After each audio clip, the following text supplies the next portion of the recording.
and suffering that saves many souls. So we were guessing.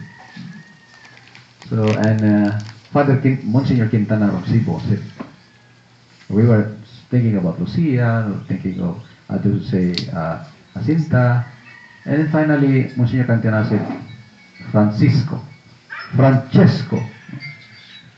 and he said yes, it was Francesco. So Francisco was given the gift of sharing the suffering of the Lord and our Blessed Mother for the souls of people in purgatory. Why? He said, because one day when they were during the apparition of the Fatima, Lucia and Jacinta cannot understand why Francisco kept on crying. He was really crying, and they do not understand him. And then when they arrive home, Francisco all the more cries aloud, and the parents cannot anymore understand Francesco. And so they asked Francisco, what happened to you? Why are you crying? And he said, the Blessed Mother allowed me to see his son suffering. I see the Lord suffering with all this, the scourging, the pains that he was suffering there. And he said, no, I cannot bear it any longer. And so he cried a lot. He said, I want to alleviate the suffering of the Lord, of Jesus. But how can I do it? And so he just kept on crying.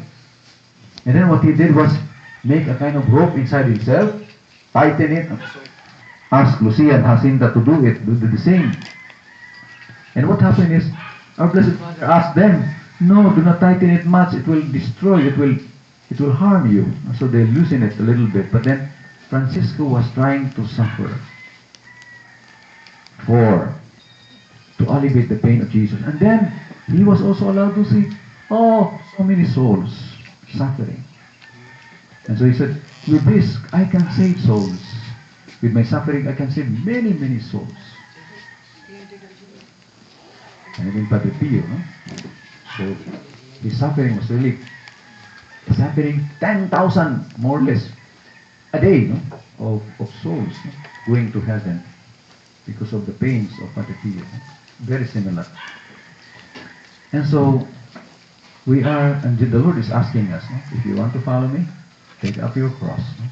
That cross, that suffering that really saves others. And so in our prayer, we also pray over reparation, no? For sins of others. That's why really in the seminar I really invited seminarians to really, we have also this adoration, no? Of the Blessed Sacrament, also for reparation of sins, no? Especially for those in purgatory and the saints in the world, no? Especially during the night. We do adoration during the night because it is during the night that many sins are committed. And so there are a handful of seminarians together with us and we pray the adoration every night. And this is for prayer. No? Not really every night, but excluding Monday and Friday for reparations and that sacrifice for others. So now we come to our readings of today.